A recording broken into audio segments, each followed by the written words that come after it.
Очите на македонската јавност во недела ќе бидат вперени во повеќе градови каде ќе се избираат нови градоначалници, а особено ќе се гледа и кон изборно Кичево.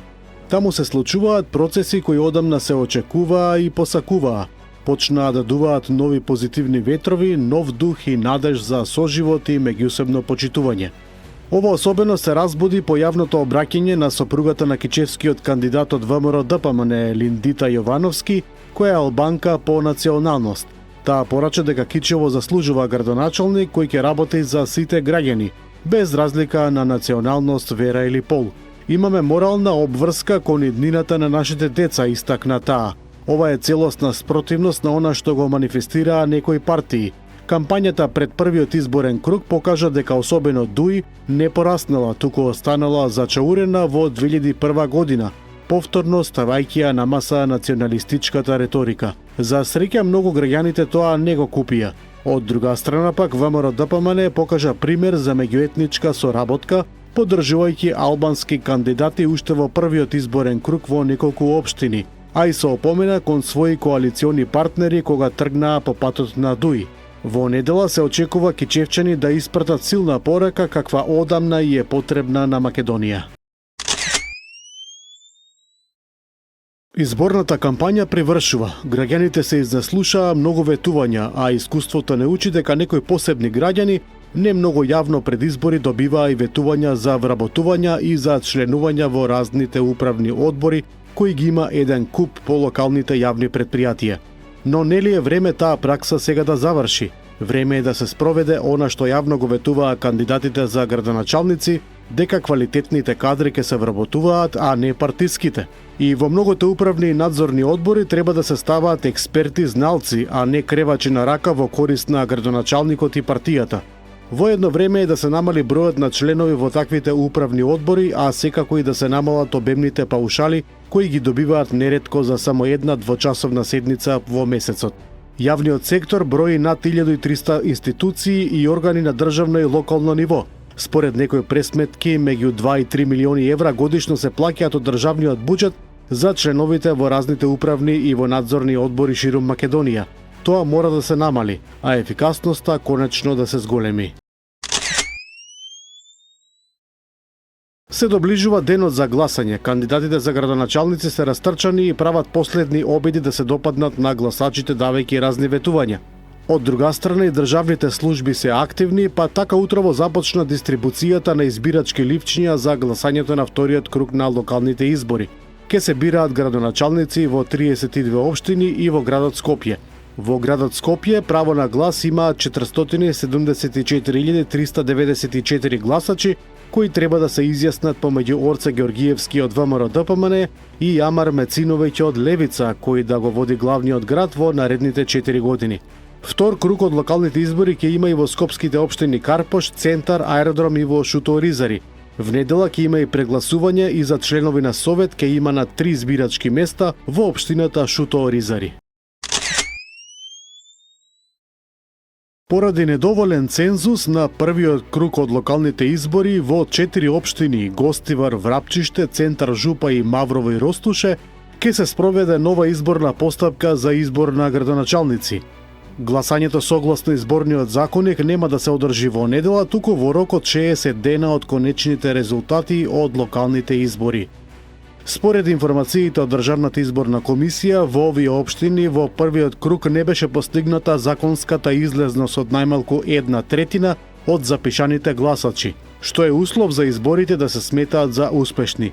Во Гостивар одзивот беше 33,31%, во Врапчиште 25,18%, во Маврово и Ростуше 30,31% и во Центар Жупа 21,49%. На првата пленарна седница во собранието што ќе се одржи в понеделник, се очекува да биде констатирано дека тројца членови на овој парламентарен состав се избрани за градоначалници, со што завршува нивниот пратенички мандат. Досегашните пратеници Елизабета Стаменковска-Трајковска беше избрана во Кисела Вода, Јане Мицевски во Сопиште, а Дејан Продановски стана градоначалник на Прилеп. На нивните места во парламентот ќе дојдат следните два пратеника од листата на партијата во првата изборна единица, а еден од четворката на местото на Продановски.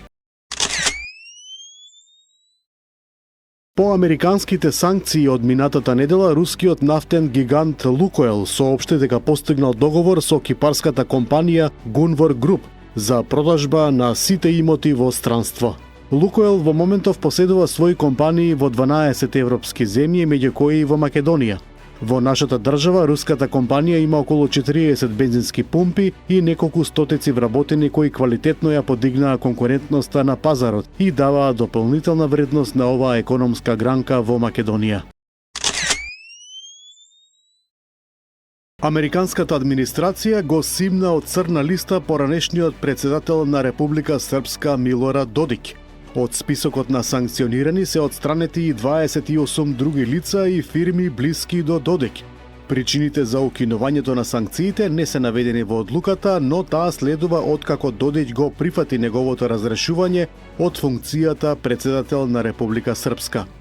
Додик веднаш му се заблагодари на Трамп и рече дека оваа одлука е морална рехабилитација на вистината за Република Српска. Во акција на крајбрежната служба на Грција кај малиот грчки остров Гавдос, рано утрово биле спасени 79 мигранти кои се превезувале со чамец. Од крајбрежната служба информираат дека во спасувачка акција координирана од Националниот координативен центар за потрага и спасување, вклучени биле патролен брод, дрон на Фронтекс, како и два брода што пловеле во близина.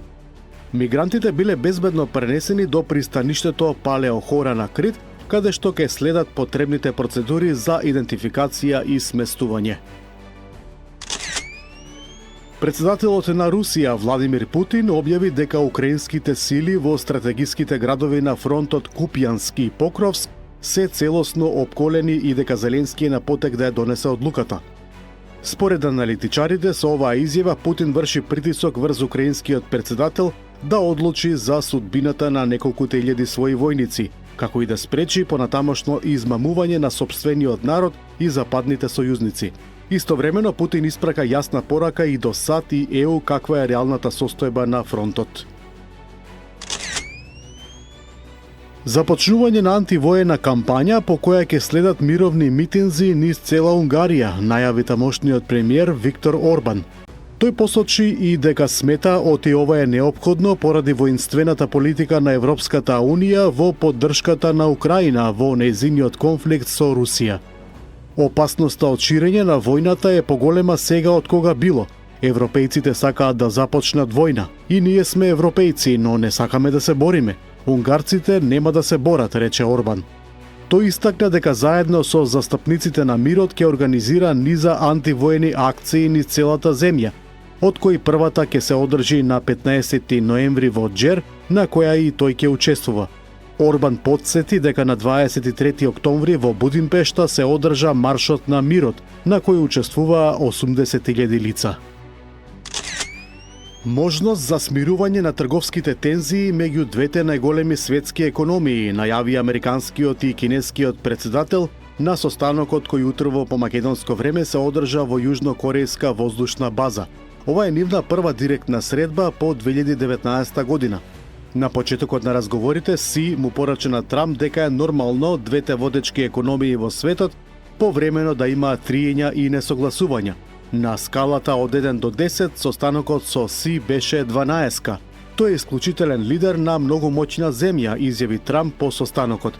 Неколку дена пред оваа средба, трговските преговарачи на двете земји постигнале основен консензус за решавање на клучните меѓусебни прашања. Американскиот председател Доналд Трамп се закани дека ќе започне со тестирање на нуклеарно оружје како одговор на акциите на ривалските земји. Тој му наредил на Пентагон да започне со тестирање на нуклеарно оружје на рамноправна основа со Русија и Кина. Во објава на социјалните мрежи, Трамп изјави дека САД имаат повеќе нуклеарно оружје од која било друга земја, наведувајќи Русија на второ место, а Кина како далечна трета, но додаде дека таа ќе се изедначи во рок од 5 години. Ураганот Мелиса се уште беснее низ Карибите, но силата му е намалена. Синоќа го погоди вториот по големина град во Куба, а претходно направи пустош во Јамајка и поплавувајќи го Хаити, при што загинаа најмалку 25 лица. Мелиса, најсилниот ураган што некогаш стигнал до Јамајка, ја погоди оваа земја со ветрови од 298 км на час. Проценките се дека Мелиса предизвикала штета и економски загуби од 22 милиарди долари само на Јамајка. Социјал-либералната партија Демократи 66 изненадувачки освои најмногу гласови на вонредни парламентарни избори во Холандија. 27 мандати во 150 члениот долен дом на холандскиот парламент. Веднаш до неа е десната партија на слободата со 25 мандати, а трета е конзервативно-либералната Народна партија за слобода и демократија со 23 партинички места.